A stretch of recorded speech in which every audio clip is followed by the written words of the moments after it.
what was it like when it was time to play? I know you mentioned multiple times, don't make the big moment bigger than it is. Like, don't make it bigger than it is. Did you feel like that was one that was actually kind of a big moment, or were you trying to make it like simple?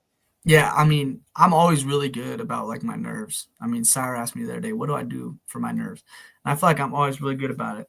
But I'll tell you what, like we walk out for warm-ups and I'm like, I got the chills. I'm like, oh my goodness, like this is insane. And then we obviously go in, we come back out in our uniforms, like for warm-ups. And it just is like, it keeps getting more and more real as it comes. And obviously, like once you complete the first pass, it's a whole like, oh, hey, this is just football again. But leading up to it, I was like, this is crazy.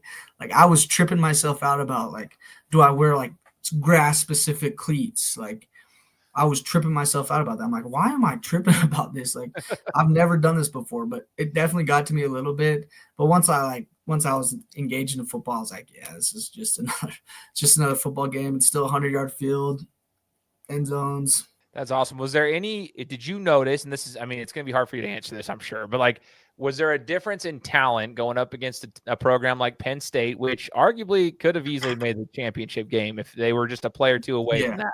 Was there a difference? Because I felt like you guys matched just fine with them. Some are like, oh, the score is this. Like, no, if you watch the game, which sucks going back and watching the loss, but if you watch the game, I felt like y'all, minus a couple of plays here and there that switched momentum, matched pretty well. But did you feel like did you notice a difference in athleticism or anything of that nature playing them?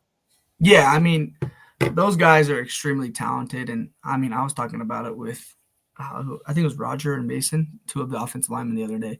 And it was like, there's a couple, like Roger's like, always look into some guy's eyes. And I'm like, yeah, this guy's not going to be any good. He's like, I looked into that guy's eyes. I was like, yeah, he's tired. Like, I know he's tired.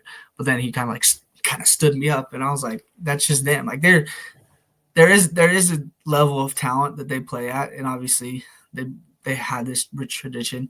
But this year, especially for our team, and I know like going forward at Boise State, like it's not going to be this huge gap. Like they might have guys that are somewhat more talented, but I'm telling you, like we probably had 4 or 5 guys on the field that were just as talented, if not more.